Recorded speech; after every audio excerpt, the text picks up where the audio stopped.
Deu para que era o seu, e os seus não receberam. Mas todos quantos receberam, deu-lhes o poder de serem tornados filhos de Deus. Amém? Uma leitura simples, uma leitura clara. João está falando sobre o Criador, sobre Cristo. Ele diz que no início Cristo estava com Deus. Ele fala que no início o princípio era o verbo, no princípio era a palavra. Essa palavra estava com Deus, essa palavra era Deus. E essa palavra se encarna. Diz que Cristo, que o Criador do mundo, veio ao mundo. Só que quando ele chega no mundo, o mundo não o recebe como o Criador. Não houve espaço para o Criador do mundo, no mundo em que ele mesmo criou. Isso foi evidenciado desde o primeiro dia do nascimento de Cristo. Teve que nascer na manjedoura, porque não houve espaço, num lugar adequado para ele ser recebido no universo em que ele criou. Marcos, no capítulo 6, no verso 3, quando Jesus se encarna e dizia que ele era o Filho de Deus, as pessoas não acreditavam nele. E Marcos diz que as pessoas diziam: não é este o carpinteiro, o filho de Maria, irmão de Tiago, e de José, de Judas e de Simão? Não está entre nós as suas irmãs? Escandalizavam-se nele. Quando Jesus dizia que ele era o Filho de Deus, que ele sempre esteve com Deus, ninguém acreditava nele. Em João capítulo 7, no versículo 5, diz a Bíblia que nem os seus irmãos acreditavam nele. Ninguém acreditava nas declarações de Jesus. As pessoas olhavam para Jesus e diziam: nós conhecemos quem você é. Você cresceu conosco. Você é carpinteiro. A sua mãe é Maria. Então, e João diz, olha, que todos quantos receberam o verbo, a palavra, todos quantos receberam Jesus, eles receberam o poder de se tornar filhos de Deus. No verso 12 diz assim: e todos quantos o receberam e creram no seu nome, deu-lhes o poder de se tornarem filhos de Deus. Então, o que é receber Cristo aqui? Ele está falando, receber Cristo é receber a palavra, andar como ele andou, é crer nos seus ensinos, é crer que ele é o enviado de Deus. O apóstolo Paulo diz em Colossenses 2,6, diz assim: portanto, assim como recebeste Cristo Jesus, o Senhor, assim andais nele. Então, eu quero falar com vocês hoje sobre adoção, a doutrina da adoção e sobre o privilégio que nós temos de ser filho de Deus. Então, João ele vai falar assim, olha, Deus só recebe como filho aquele que recebeu quem? Jesus Cristo. Só. Então, se você não recebeu Cristo, ainda que você frequente uma igreja, Deus não olha para você como um filho dele. Consegue entender? Deus recebe como filho quem recebe o seu filho, Jesus Cristo. E receber Cristo Jesus não é quando eu chego numa igreja na frente e falo assim: eu recebo Jesus Cristo na minha vida. Eu recebo. A pessoa fica repetindo umas palavras, não é isso. Eu falo assim: receber Cristo é crer nos seus ensinos. É caminhar como ele caminhou. É fazer o que ele fez. É crer nele. Então, é verdade que Deus, que nós estamos acostumados a ouvir que todo mundo é filho de Deus, mas isso é uma coisa bonita de se ouvir, mas é uma mentira. Não é isso que a Bíblia ensina. A Bíblia fala que Deus enviou seu Filho unigênito. Sabe o que quer dizer unigênito? Único ao mundo. Antes da encarnação de Jesus, não tinha um Filho de Deus. Ele é o único, consegue entender? O unigênito de Deus que se encarna. Tanto que em João capítulo 3, no verso 16, ele vai falar sobre isso. Que Deus amou o mundo até o ponto que ele deu o seu único Filho, Jesus Cristo. Então, mas ele veio justamente para mudar esse cenário quando ele se encarna. Em Hebreus capítulo 2, no verso 13, quando ele sobe na eternidade, depois da sua ressurreição, ele vai falar: eis-me aqui, ó Deus, a mim e aos filhos a quem me destes. Quando ele se encarna, ele era unigênito. Depois da sua encarnação, ele já não é mais unigênito. Ele é quem? O primogênito de Deus. Ele é o primeiro filho de Deus. E nós que o recebemos, nos tornamos como filho de Deus. Mas nós não somos o primogênito, somos irmão de Cristo, mas ele é o primeiro filho de Deus. Ele é, às vezes nós lemos essa palavra primogênito, unigênito. A gente nem liga para isso. Ah, tá mesmo aí, se você está há muito tempo, né? Não é assim que a gente pensa? A gente tem que saber esse significado. Então João está dizendo, olha, aos que receberam, eles receberam o poder de serem chamados. Eles receberam esse direito. Eles receberam esse direito de ser chamados filhos porque antes eles não eram filhos de Deus. Porque se eles já fossem filhos de Deus, não receberiam o quê? Esse poder, esse direito. É uma coisa tão simples, a gente às vezes não consegue compreender. Paulo, em Romanos 8, no verso 29, ele vai falar assim: porque os que dantes conheceu, também os predestinou para serem conforme a imagem do seu Filho, a fim de que ele seja quem? O primogênito entre os irmãos. Aqui Jesus vai ser o primeiro entre os irmãos. Ele é o primogênito. Então, é bonito a gente ouvir isso.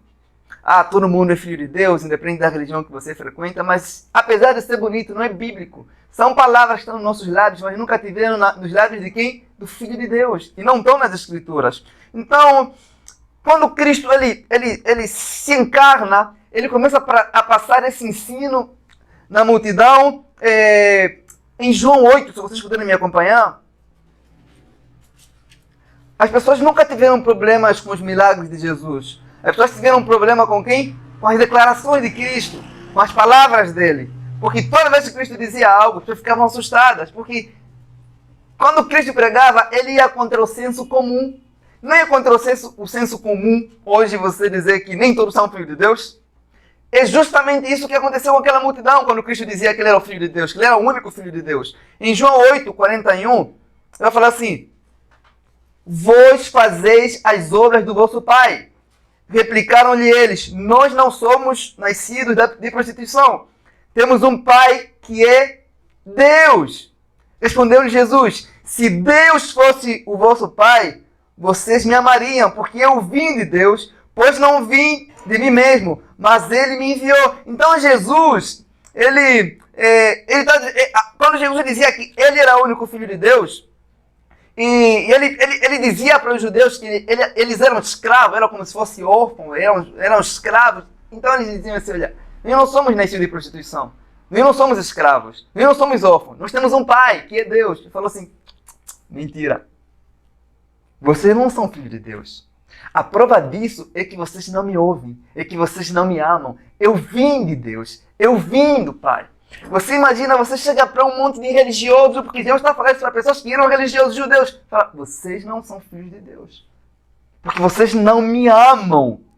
Então Jesus vai falar assim: o diabo, ele é o pai da mentira. O diabo é a fonte de todo mal, de todo pecado. E vocês que vivem no pecado, vocês mostram o quê? O vosso grau de quê? De parentesco, de filiação com ele. Então Jesus vai tratar sobre isso. No verso 44 de João mesmo, olha o que Jesus diz: vocês têm por pai quem?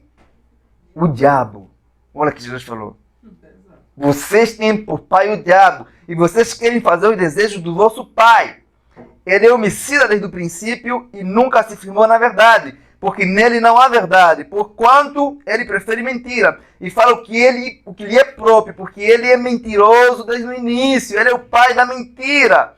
Então Jesus, no verso 47, ainda vai falar assim: quem é de Deus, ouve as palavras de Deus.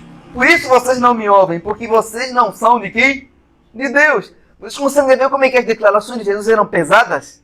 Deus está falando assim: vocês sabem muita coisa sobre Deus, vocês defendem a lei de Deus, mas vocês não são dele.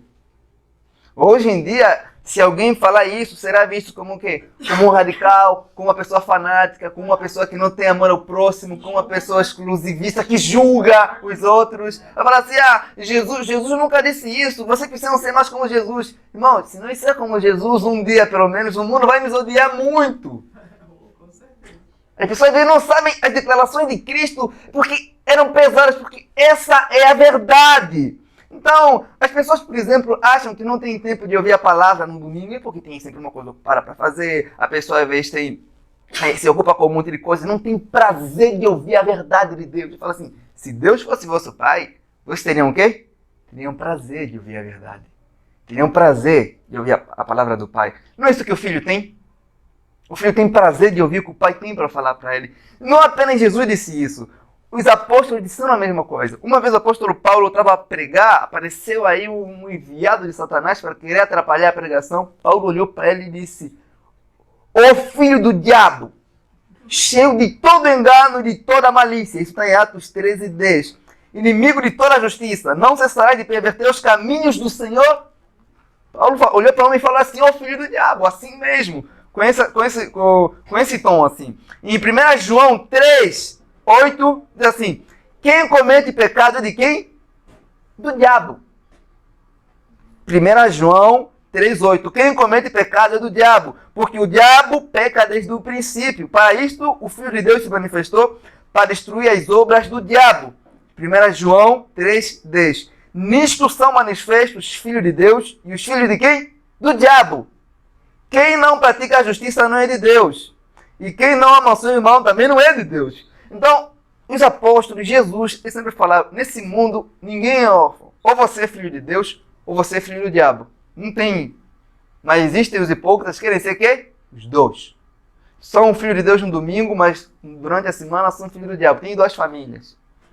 Tem 2 pais. Então, esse é o ensino apostólico, o ensino de Cristo. Em Efésios 2, no verso 3, Paulo vai dizer o seguinte: "E éramos por natureza filhos da ira, como também os demais."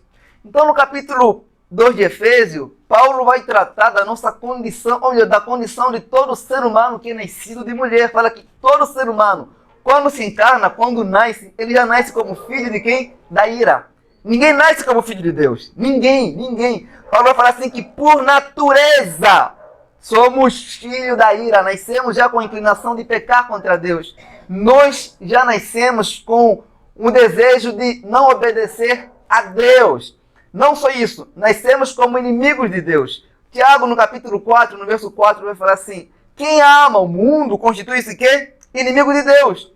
E Paulo fala em Efésios 5, no verso 8, fala assim: "Outrora vocês eram trevas, mas agora vocês são como filhos da luz."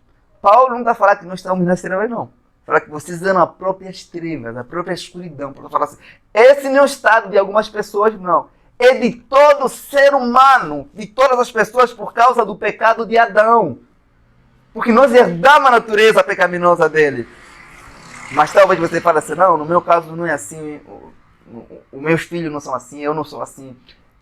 Não importa a melhor educação que você der para os seus filhos, para os seus futuros filhos, não importa.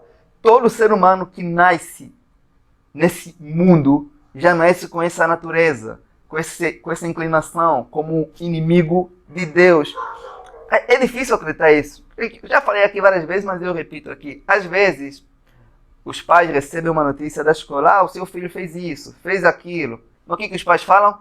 Eles não acreditam. Para o meu filho não é assim. Quando não diz isso, vai falar o quê? Ele foi influenciado por quem? Pelos amigos. Você vê que, por que os amigos têm coragem de fazer coisas que o seu filho não tem coragem de fazer? Ele não consegue ver? Então, todo ser humano já nasce assim, com essa inclinação. E Paulo fala em Romanos 3:10, diz assim: "Não há justo, não há um sequer, não há um justo, nenhum sequer." Deus é justo. Não há um justo. Romanos 3:11. "Não há quem entenda, não há quem busque a Deus. Todos se extraviaram, juntamente se fizeram inúteis. Não há quem faça o bem, e não há um só.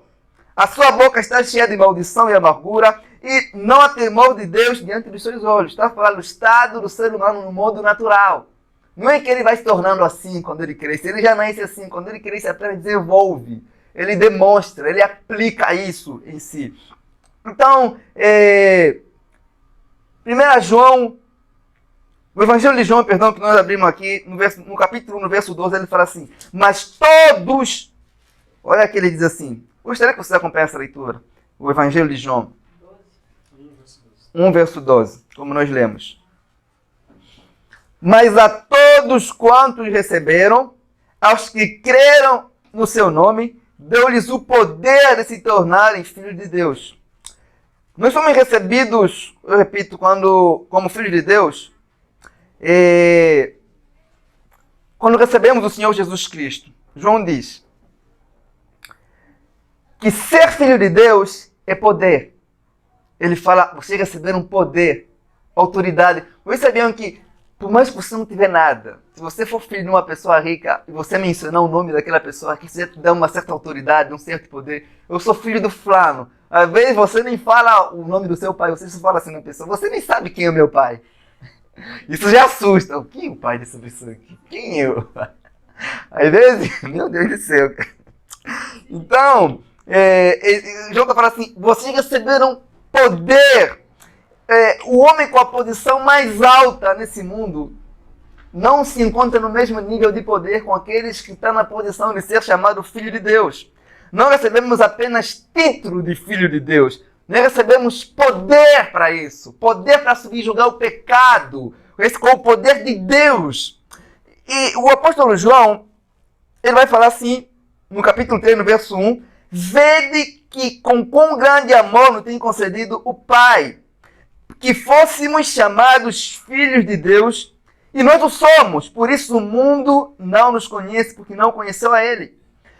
1 João 3, 2. Amados, agora vocês são filhos de Deus.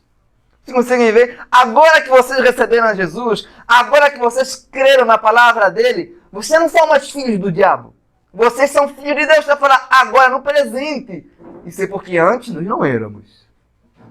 Agora somos. Nós tínhamos que sair aí pelo mundo e começar a se gabar. Você não sabe quem é o meu pai. Isso tinha que trazer em nós esse regozijo, essa alegria.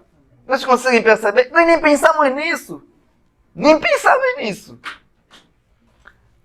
Eu gostaria que você abrisse em primeiro o capítulo 8 de Romanos. O Romanos capítulo 8. Essa leitura é necessária. Romanos capítulo de número 8.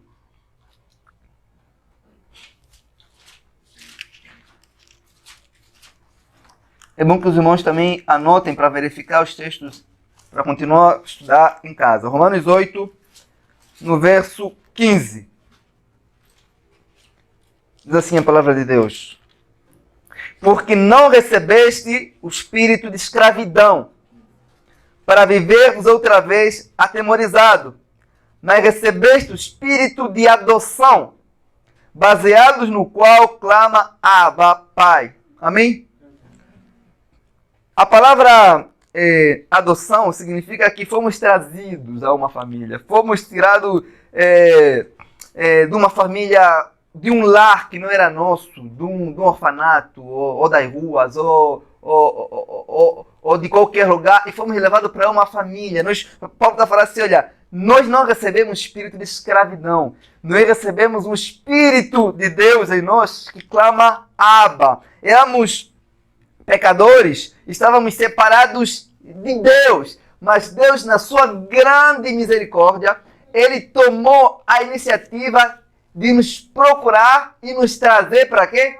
Para a sua própria família. Quando Deus adota um ser humano como filho, Ele coloca naquele ser humano o quê? O seu espírito. Ele coloca naquele ser humano o espírito de Cristo Jesus.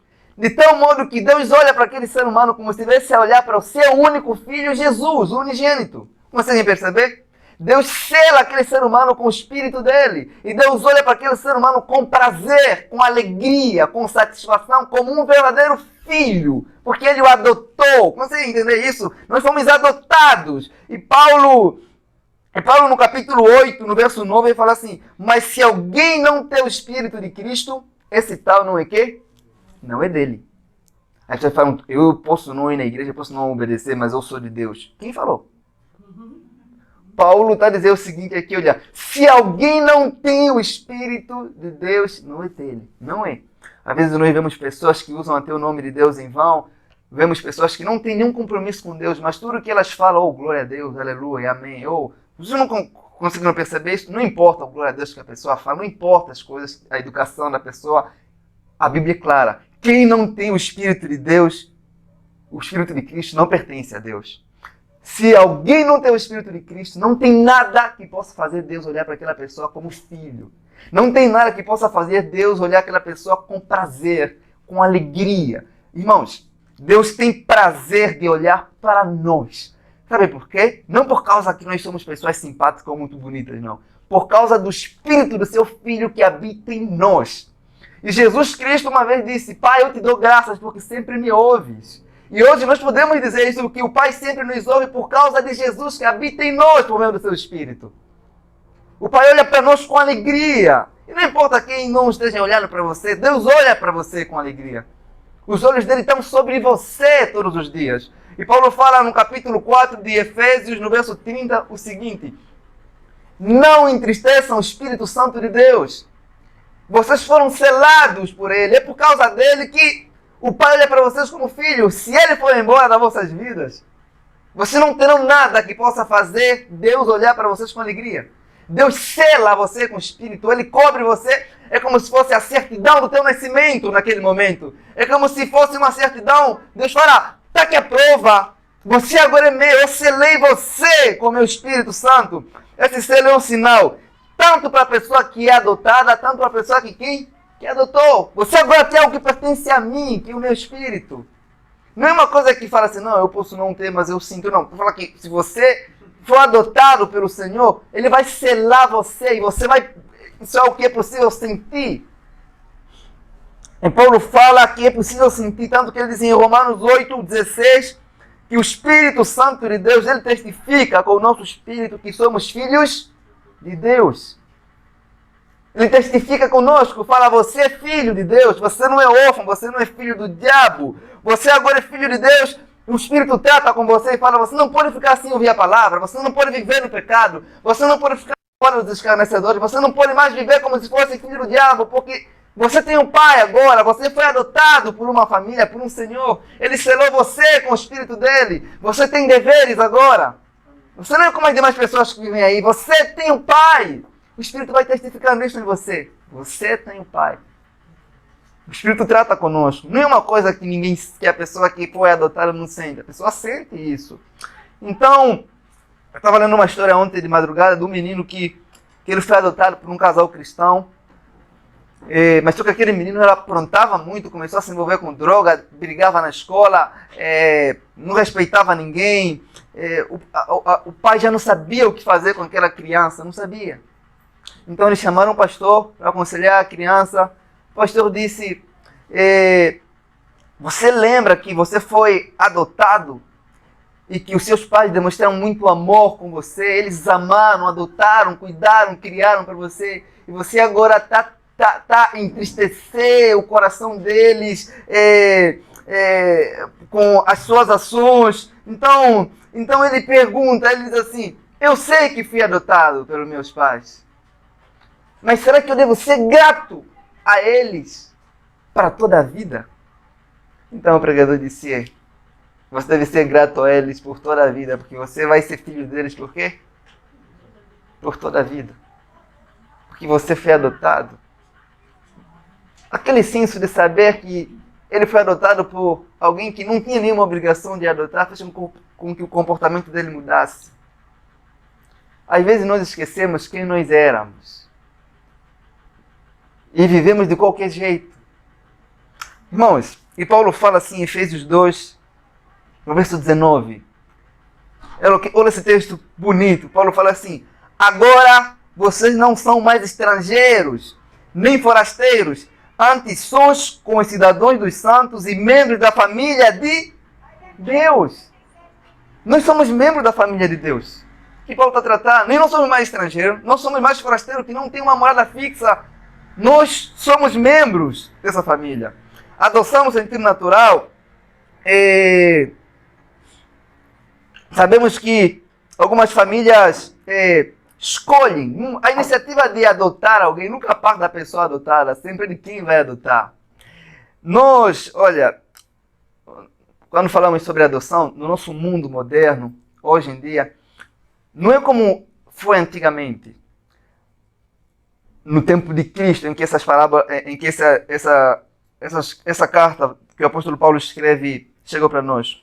Um filho adotivo naquela época, ele tinha todo o direito que um filho natural tinha, absolutamente todo. Ele poderia representar a família e dar continuidade na linhagem do pai que o adotou. Ele era tão herdeiro dos bens do pai que o adotou como o filho legítimo. E ainda que nascessem outras pessoas do modo natural, ele não ficaria com menos direito, porque ele é literalmente filho. E a ele pertencem todos os direitos, a herança, tudo pertence a ele. Agora pensem comigo, irmãos. Que honra ser escolhido por Deus para fazer parte da família dele. Deus, quando uma família escolhe uma criança para adotar, ela escolhe para depositar naquela criança, naquele ser humano, o seu amor. E Deus nos escolheu justamente para isso, para depositar em nós o amor. Nós fomos escolhidos por Deus, irmãos. Nós somos objetos do amor de Deus. Nós que cremos e que nos tornamos filhos por adoção. Um homem pode amar as coisas que ele criou. Ele pode amar suas plantas. Eu tenho uma planta em casa também, a Bernadette. Um homem pode amar o cachorro que ele tem. Ele pode amar essas coisas criadas. Mas sempre vai haver uma diferença entre o cachorro, as plantas e o filho. O filho é objeto de um amor especial. O filho recebe um amor especial. Um pai não teria coragem de morrer por causa do seu cachorro. Um homem, por mais que você tiver amor pelo cachorro, você não vai morrer no lugar do seu cachorro. Porque ele é uma criatura.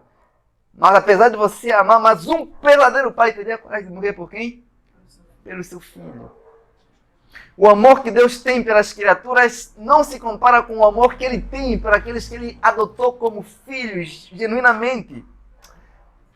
Que declaração poderosa, irmãos. Nós somos filhos de Deus. Nós somos membros da família de Cristo. Nós fomos adotados por Deus não para vivermos de forma separada, não para vivermos de forma isolada, mas para vivermos em família. Para vivermos em comunidade. Às vezes você olha para o seu irmão, você fala irmão, você não pensa no que você acabou de falar. Você chama ele de irmão porque vocês são filhos do mesmo pai. Porque vocês foram adotados do mesmo modo. E você não é mais especial pelo seu irmão, só porque você sabe mais coisas do que ele. Vocês conseguem entender? Às vezes nós não conseguimos medir isso. Olha, o apóstolo Paulo, em Efésios 1, se vocês puderem me acompanhar. Efésios capítulo 1. É bom que os irmãos anotem os versículos bíblicos para estudar em casa também. Efésios 1, verso 4, diz assim: como também nos elegeu nele antes da fundação do mundo, para sermos santos e irrepreensíveis diante deles em amor. E nos predestinou para quê? Ele nos predestinou para a adoção de filhos por Jesus Cristo, para si mesmo, segundo o beneplácito da sua vontade. Vocês conseguiram entender? Para que antes da fundação do mundo, Deus nos escolheu, antes de havermos ter feito qualquer coisa, para sermos filhos dele por adoção. Não é porque ele viu que poderíamos fazer alguma coisa. Ele, de forma voluntária, nos escolheu. Não fomos nós que tomamos iniciativa de ir até Deus. Uma criança que não tem lar, fica no orfanato, ela não toma iniciativa de procurar uma família, ela está aí. Não fomos nós que fomos até Deus, é Deus que veio até nós. A iniciativa toda veio de Deus e não veio no ano que você se converteu, não, irmão. Antes de você nascer, antes de você existir, já existia isso no coração de Deus, esse plano, esse propósito de escolher você e fazer de você um objeto do seu grande amor. Olha como é que isso é poderoso. Você só se moveu até Ele porque Ele se moveu primeiro em direção a você. Fala, não, no meu caso é diferente, eu fui para a igreja. Não é. Não é você que foi para a igreja, não. Até a força de ir para a igreja não vem de você. O que você tem que não tem recebido? E se recebeste, por que você age como se a força fosse sua? Jesus fala assim, sem mim, nada vocês podem fazer. Nada, absolutamente nada. E Jesus no capítulo 15, ele fala assim, vocês não escolheram a mim, Fui eu que escolhi você. Às vezes, quando um homem, um casal vai adotar uma criança para levar para o seu lar para fazer como filho, ele não sabe como é que aquela criança é, não sabe os defeitos daquela criança, não sabe as coisas erradas que aquela criança faz. Mas Deus sabia tudo sobre você, mas ainda assim te trouxe para o seu lar.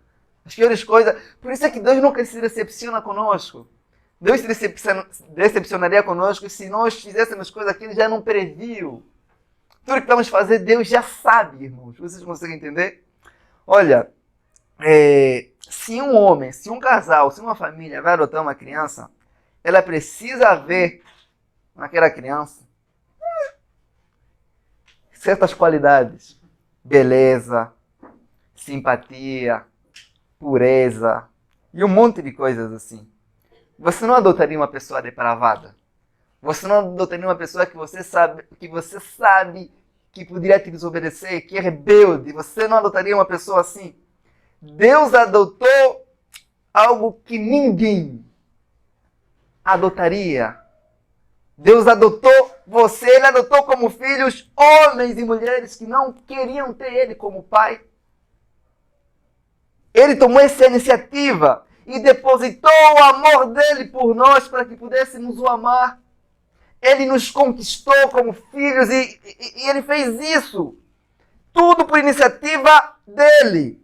Deus não nos adotou porque nós somos pessoas amáveis, não. É porque Ele nos amou. Desde a eternidade. Olha, e uma coisa que vocês podem pensar, você precisa ter mais amor para cuidar de uma pessoa que foi adotada do que do próprio filho. Porque você suporta a sujeira do filho, você suporta as coisas erradas que o filho faz, mas suportar as coisas de uma pessoa adotada aqui no meio do seu ventre é uma coisa totalmente difícil. E o que Deus nos suporta, as coisas erradas que nós temos, os nossos pecados, Deus suporta, irmãos. Ele nos ama. E Paulo fala em Efésios 2, no verso 1. Ele vos vivificou, estando vocês mortos nos vossos delitos e pecados. Deus nos encontrou no pior estado que um ser humano poderia encontrar, um ser humano para adotar. Nos encontrou como mortos. Completamente mortos no pecado. Uns estavam mortos nos vícios da mentira. Todos nós estávamos mortos no pecado. Absolutamente todos. Deus não nos encontrou fraco, não. Deus não nos encontrou com alguns defeitos, não. Ele nos encontrou mortos, completamente mortos. Então, não apenas isso, Ele nos encontrou condenados por causa dos nossos pecados. Um juiz, ele pode até perdoar uma pessoa pela sua misericórdia, uma pessoa que é culpada, mas jamais chamaria aquela pessoa para estar na sua casa, para tratá-lo como filho. A nossa adoção, ela significa, irmãos, que os nossos pecados, eles foram completamente perdoados. Todos os nossos pecados. Se Deus fosse um juiz e tivesse apenas perdoado os nossos pecados, apenas os nossos pecados do passado e do presente estariam resolvidos. Mas Ele não é apenas um juiz. Ele é o nosso Pai. Os nossos pecados do futuro também estão resolvidos. Se você for filho do juiz, você não precisa temer comparecer diante do tribunal. Porque você sabe que se você fez uma coisa errada, o seu pai vai te disciplinar, mas ele não vai condenar você. Ele não vai fazer isso, porque você é filho de Deus. Não há por que temer comparecer diante do tribunal de Jesus Cristo. Nós somos filhos. Isso para você que é filho. Então, e Paulo fala em Romanos 8, 17, se vocês puderem acompanhar também, ele fala assim, Romanos 8, 17.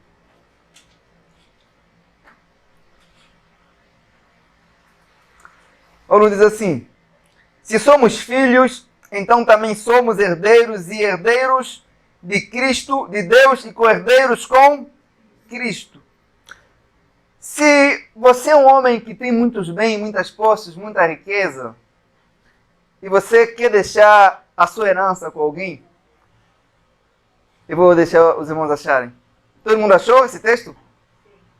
Eu vou ler de novo. Se somos filhos, então somos herdeiros, e herdeiros de Deus e co-herdeiros com Cristo.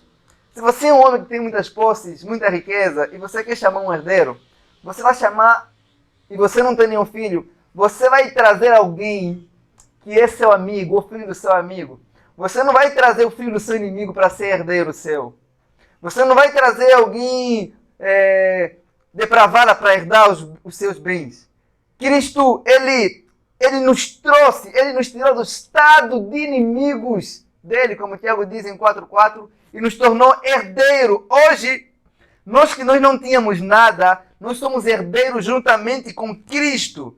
Deus não nos adotou como filhos por causa de uma carência. Hoje, se você for adotar alguém por causa que você quer ter alguém para deixar, para perpetuar o seu nome, deixar um certo recurso, mas Deus não nos adotou por causa de carência. Ele já tinha um filho, Jesus Cristo.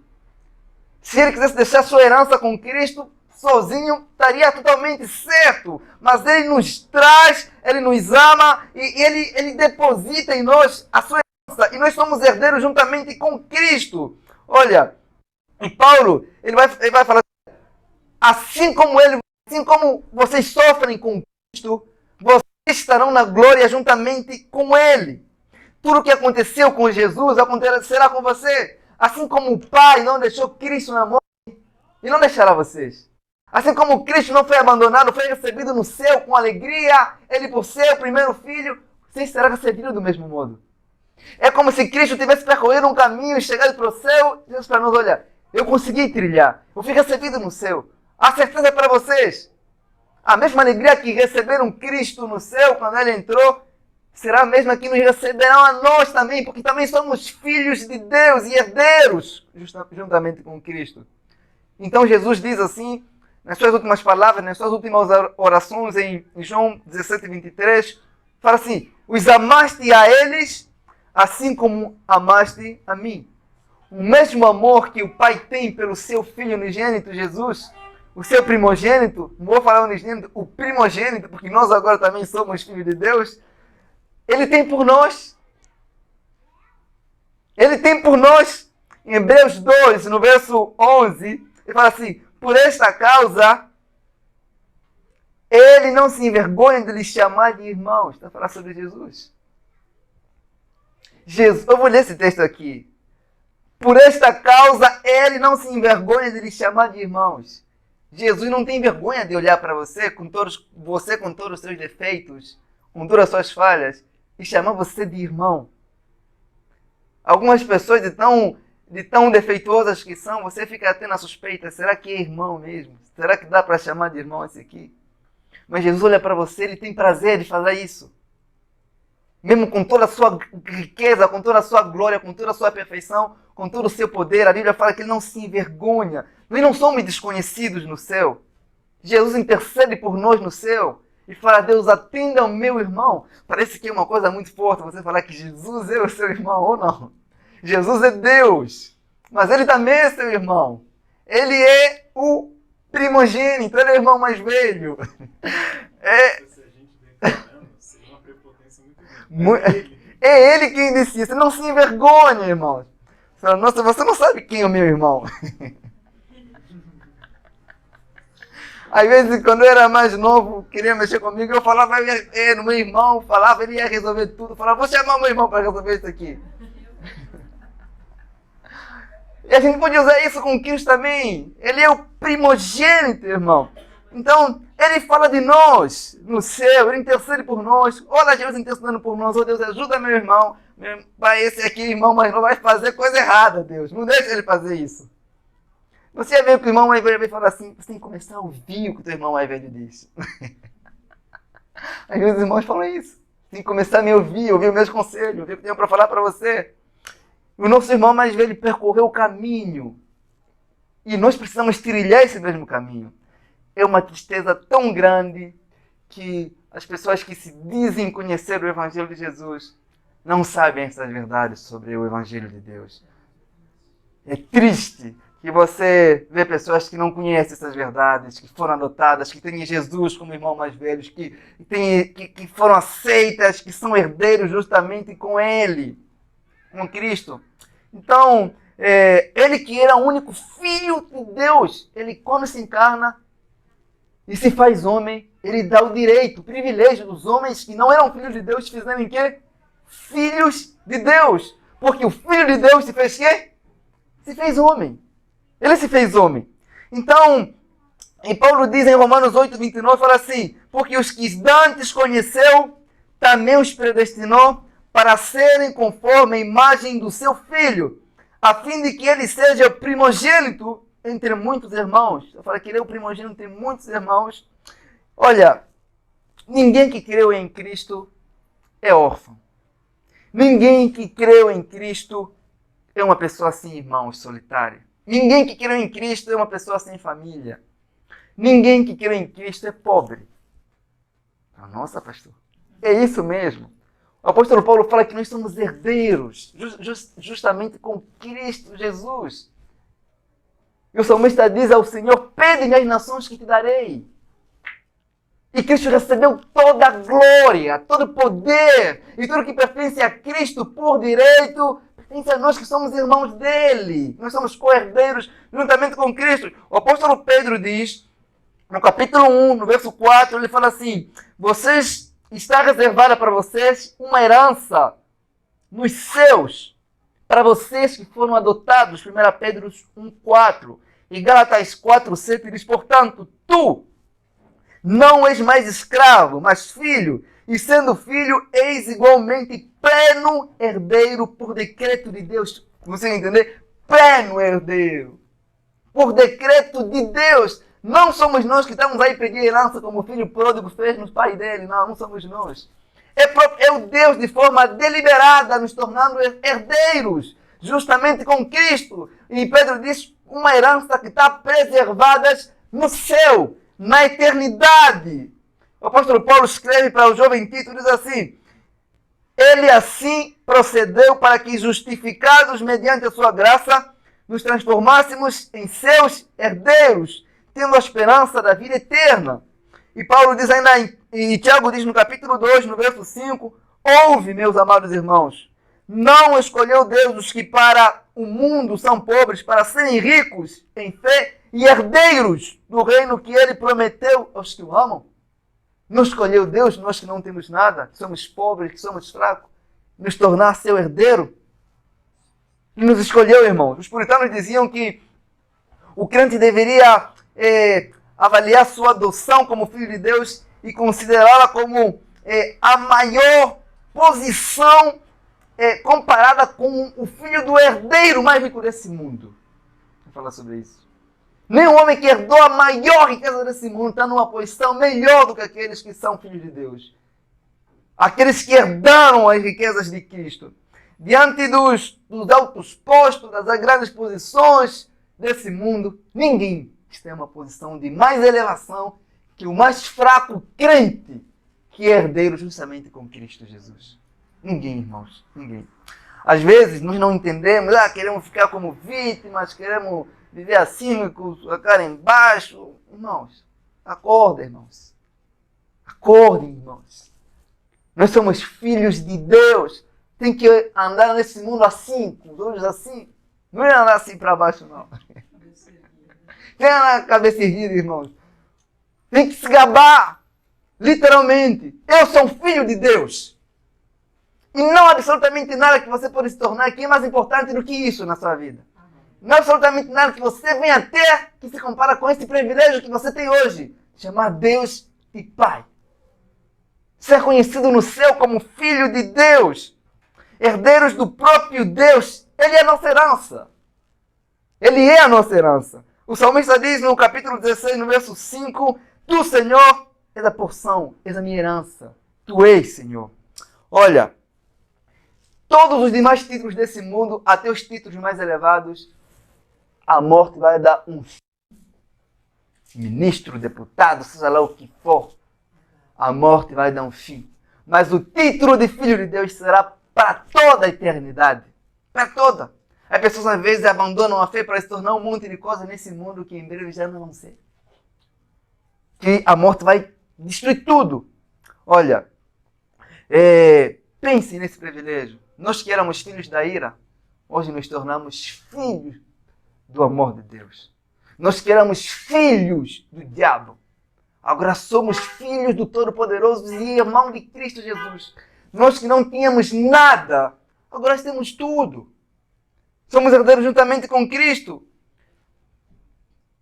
Eu estava a pensar e eu imaginei o seguinte: é como se Deus tivesse nos tirado de uma sala de um tribunal e nos colocasse na sala da sua própria casa.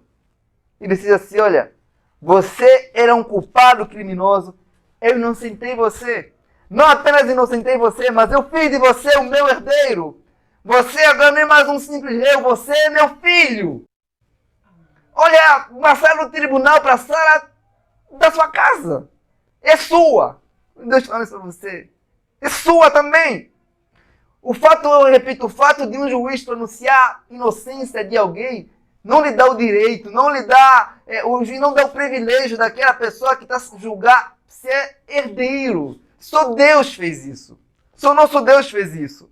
Então, uma vez que você foi adotado por Deus como filho, você será assim por toda a eternidade. É claro que às vezes nós falhamos, às vezes nós erramos, mas você não deixa de ser filho de Deus porque você falha, porque você erra, porque você caiu em algum pecado e se arrependeu. Você já viu um pai rasgar certidão de nascimento porque o filho falhou? Não existe isso. Não existe. Até os filhos, às vezes, eles aprontam mesmo, sabendo, falar, eu posso fazer isso, é meu pai, vou voltar. O filho pródigo voltou. E foi acolhido como filho. Apesar dele ter perdido os privilégios e sofrer as consequências. E um dos sinais visíveis de que realmente ele era filho é que ele voltou. É que não conseguiu repousar longe da casa do pai. É verdade que alguns filhos de Deus amam mais a Deus do que os outros. Conhecem mais a Deus do que os outros. Têm mais comunhão com o Pai mais do que os outros. Mas ninguém é mais amado do que o outro.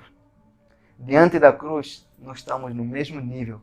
O Pai nos ama no mesmo nível. Deus não ama mais alguém por causa do título que exerce, por causa do seu tempo de oração, por causa da sua meditação. Isso demonstra o nosso amor por Deus. Mas o amor dele por nós, irmão, não muda.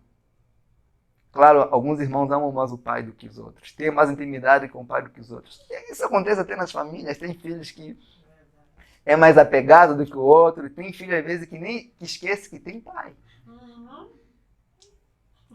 Então, mas os pais nunca esquecem dos seus filhos. Nunca. Eles estão sempre aí observando. Os pais não esquecem. Ele não nos ama com base naquilo que fazemos, pensamos ou iremos fazer. Ele nos ama. Porque é nosso Pai. Vocês conseguem ver que uma coisa muito sinistra. Às vezes a criança está na barriga da mãe, a criança não faz nada, não fez nada, mas a mãe tem um amor por aquela criança, meu Deus do céu. Mas a criança não fez nada. Ela já compra roupa, ela já compra tudo, ela já compra cama. Meu Deus, não vejo ainda não cresceu, não vejo da minha criança crescer para sair comigo. Você vê que ainda não fez nada. E quando nasce? Ei, meu Deus, aí o amor comigo. Vocês conseguem ver que aquela criança não faz nada para merecer aquele amor? O fato de ser filho é automático ser um objeto do amor dos pais. Imagina se um homem, com toda a sua limitação, ama de uma forma tão profunda o seu filho que não fez nada por ele. Imagina Deus. O Deus Todo-Poderoso. Olha, e nós não ganhamos apenas o título de adoção. Nós ganhamos a natureza de filhos. E Deus nos ensina a olhar para Ele como Pai. Ele tira de nós o costume dos filhos do diabo, dos filhos de Satanás, que vivem como se Deus não existisse, que não têm prazer de obedecer o que Ele diz, que têm sempre tudo como prioridade, menos a verdade de Deus. Então, eu estava a ler sobre um conto que foi escrito em 1871, sobre um rei. O conto tem intitulado como A Felicidade do Céu. É uma história sobre o coração de um rei que ele adota uma criança. Ele está na floresta e ele vê um pobre menino cego, que não conseguia enxergar nada. O rei pega aquele órfão cego e leva para o seu palácio e o adota como seu próprio filho. O rei dá a seu filho cego a melhor educação, a melhor comida, o melhor treinamento que o dinheiro pode comprar. o filho cego ama muito aquele rei, o seu pai, por tudo que ele fez por ele. Quando ele completa 20 anos, um cirurgião realiza uma cirurgia experimental para ver se os olhos deles podiam se abrir. E pela primeira vez, aquele menino consegue olhar, consegue ver. Este príncipe que foi adotado, né? Ele sabia que já foi uma pessoa órfã, que ficou com fome, padeceu necessidade. Ele percebia que foi abençoado com comidas, com jardins, porque ele conseguia sentir o aroma das flores, com música. Mas quando ele recupera a visão, ele não se importa em olhar para as riquezas, para o reino, para as coisas maravilhosas. Em vez disso, tudo o que ele queria é olhar para o rei que o adotou. É olhar para o seu pai. Enxergar quem ele é, como ele é. Então, nós faremos isso no céu, na eternidade. Éramos órfãos, cegos, miseráveis, e o Rei dos Reis nos adotou em sua família. E quando chegamos no céu, a nossa fé finalmente se tornará visível. Não estaremos preocupados com os portões de pérolas, com aquelas riquezas todas, mas vamos procurar ver quem é aquele que nos remiu. Quem é aquele que morreu por nós? Quem é aquele que nos salvou e que nos adotou? Em Apocalipse 22, 3 fala assim: eles verão o seu rosto. Nós veremos o rosto do Senhor. Nós que éramos cegos. O apóstolo Paulo disse que o Deus desse mundo cegou as pessoas. Nós éramos assim. Mas Cristo apareceu para nós e abriu nossos olhos. E nós o veremos no céu. Nós veremos, irmãos. Hoje, é uma coisa que nós devemos nos perguntar, antes de eu terminar com alguns pontos aqui. Como eu falei no início, Deus não apenas dá o título de filho. Deus faz o quê? Dá a natureza de filho. 2 Coríntios 5,17, Paulo fala: portanto, se alguém está em Cristo, é nova criação, é nova criatura. As coisas velhas passaram e todas as coisas se fazem novas. Recebemos uma nova criatura, não que não peque, mas uma criatura, uma natureza que não tem amor pelo pecado. Que ainda tenha desejo, não tem prazer em viver nessa prática. O pecado vive no coração de todos, mas só os filhos do diabo amam executar esse pecado que está dentro dos seus corações. Então essa nova natureza tira de nós não a presença, mas tira o amor do nosso coração ao pecado, tira o desejo, tira a paixão, tira esse gosto que antes tínhamos de pecar contra Deus. O apóstolo João diz assim, 1 João 3,9: aquele que é nascido de Deus não peca habitualmente, porque a semente de Deus permanece nele, e não pode continuar no pecado, porque é nascido de Deus. E ele fala assim: nisto são conhecidos os filhos de Deus e os filhos do diabo. Quem não pratica a justiça não é de Deus. Conseguem ver? Ele vai falar: nós conseguimos ver quem é filho de Deus e quem não é por causa da natureza. A pessoa que peca habitualmente, sabe, a pessoa que vive no pecado, não abandona o seu pecado, está sempre vivendo, se lambuzando no pecado, esse é filho do diabo. É mesmo. Bem claro. Não tem enrolação, não. Não sei que às vezes tentamos enrolar as pessoas, mas os apóstolos não, eles falam literalmente assim. E outra coisa, os filhos de Deus, eles receberam um Espírito, que ele fala, o Espírito Santo, que clama Abba, que clama Pai, que deseja. Quando uma criança nasce, ela tem prazer de estar com o seu pai, ela com seus pais, com a sua mãe, ela quer estar, quer sentir, ela sabe que precisa estar aí, ela ama também. E outra coisa, os deveres. Nós que fomos adotados, temos deveres. Se uma criança é adotada lá no orfanato, ela está nem aí para a família de ninguém. Não tem nenhuma obrigação com nenhuma família. Não faz parte de nenhuma família. Vai obedecer quem? Quem é órfão não obedece a pai nenhum, porque não tem pai. Porque se tivesse um pai, poderia obedecer o pai, pelo menos, né? Então, quando nós somos adotados por Deus, Deus espera que nós venhamos nos comportar como filhos. Que venhamos obedecer o que Ele tem para falar para nós. A obediência à palavra do Pai Celestial é a marca genuína se realmente somos filhos ou não. Não tem enrolação. Não é questão de simpatia, não. É questão de obediência à palavra de Deus. Olha, eu pergunto algo para você. Você, de fato, é um filho de Deus já? Em qual parte da Bíblia diz que os filhos de Deus vivem como você vive? Quais são as marcas dos filhos de Deus que você tem? Jesus é o primeiro filho de Deus.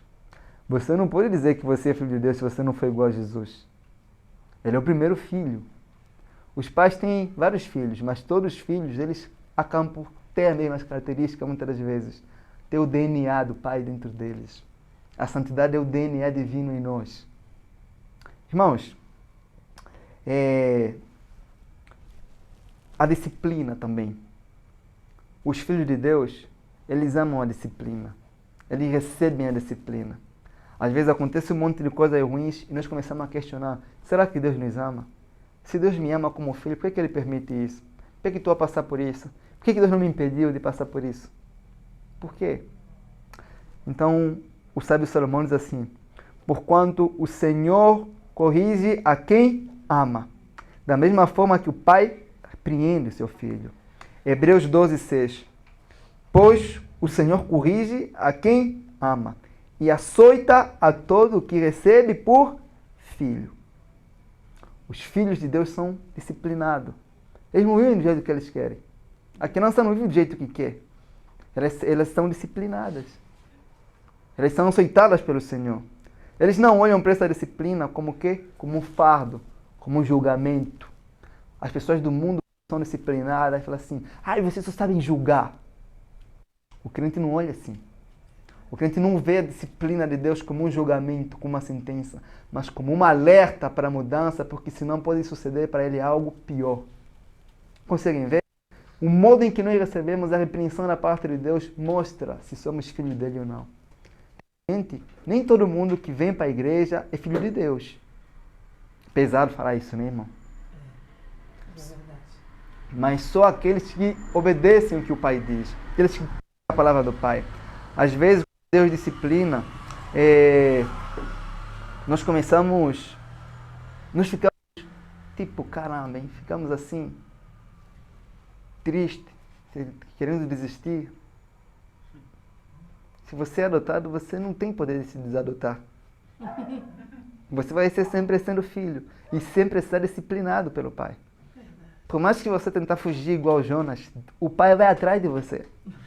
Glória a Deus. Deus vai. Porque tem gente rebelde, tem filho rebelde, que é como filho pródigo.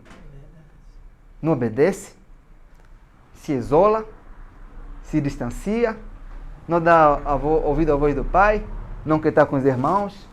Vai lá onde só Deus sabe. Mas depois volta. Volta com feridas. Deus cicatriza, Deus sara as feridas, mas cicatrizes permanecem. Aí, as consequências permanecem. O próprio pai usa essa consequência para disciplinar o filho. Disciplina o filho mesmo, às vezes. Às vezes tem mãe que vê o filho fazer um negócio, coisa errada, e fala assim: tomara que você caia, para você aprender. Não acontece isso às vezes? É para ele aprender.